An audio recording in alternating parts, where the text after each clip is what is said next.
সৰ্বকৰাৰ চক্ৰান্ত বন্ধ কৰো, গণতন্ত্ৰ হত্যা কৰাৰ চক্ৰান্ত বন্ধ কৰো।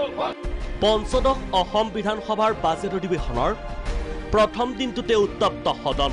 সদনৰ ভিতৰে বাহিৰে বিৰোধীৰ সন্মিলিত প্ৰতিবাদ। বন্ধ কৰো, বিধায়কৰ অধিকাৰ ৰক্ষা কৰো।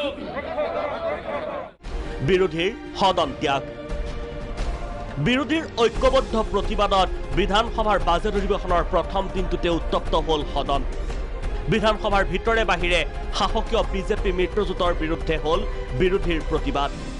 সদনৰ কাম কাজ আৰম্ভণিৰ পূৰ্বেই সদনৰ বাহিৰত মুখ্যমন্ত্ৰীৰ মন্তব্যৰ বিৰুদ্ধে হাতে হাতে প্লে কাৰ্ড লৈ প্ৰতিবাদ সাব্যস্ত কৰে কংগ্ৰেছ, AIUDF, CPM-কে ধৰি সন্মিলিত বিৰোধীয়ে। বিধায়কৰ অধিকাৰ ৰক্ষা কৰো।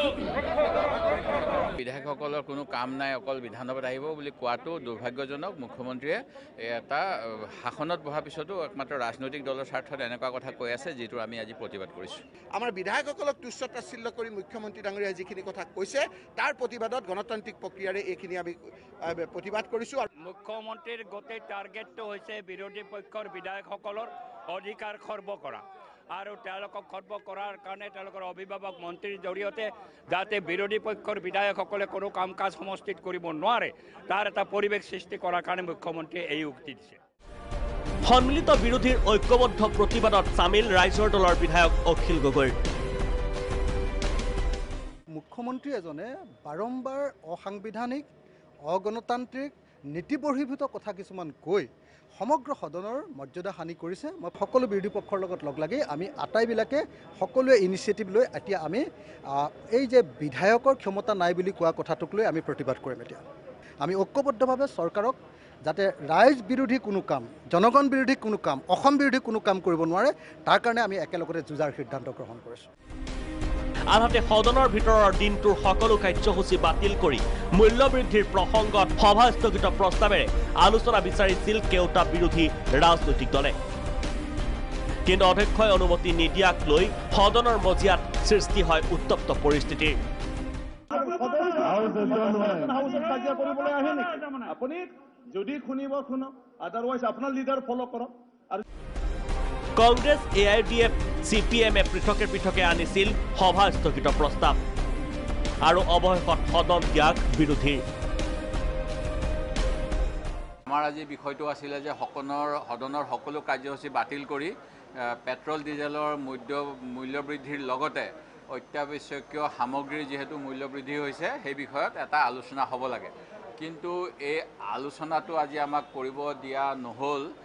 এই চৰকাৰখন মুঠতে কনফিউজ চৰকাৰ। আজি মূল্যবৃদ্ধিয়ে মানুহক জুৰুলা কৰিছে।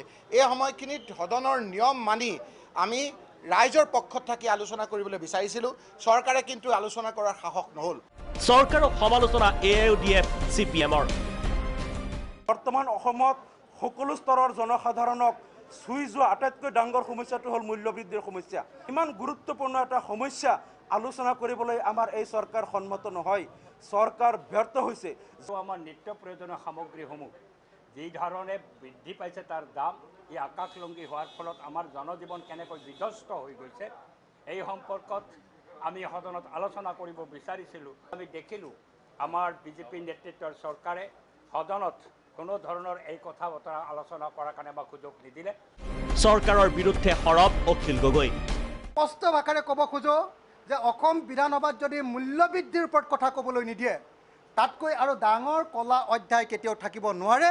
সেইকাৰণে আজিৰ দিনটো অসম বিধানসভাৰ কাৰণে এটা কলা দিন। অৱশ্যে বিৰোধীৰ প্ৰতিবাদ সমালোচনাক প্ৰত্যুত্তৰ শাসকীয় পক্ষৰ হৈ পীযুষ হাজৰিকাৰ। আজি সন্মানীয় বিৰোধী পক্ষই পেট্ৰল ডিজেলৰ মূল্যবৃদ্ধিৰ ওপৰত সভা স্থগিত প্ৰস্তাৱ আনিছিলে।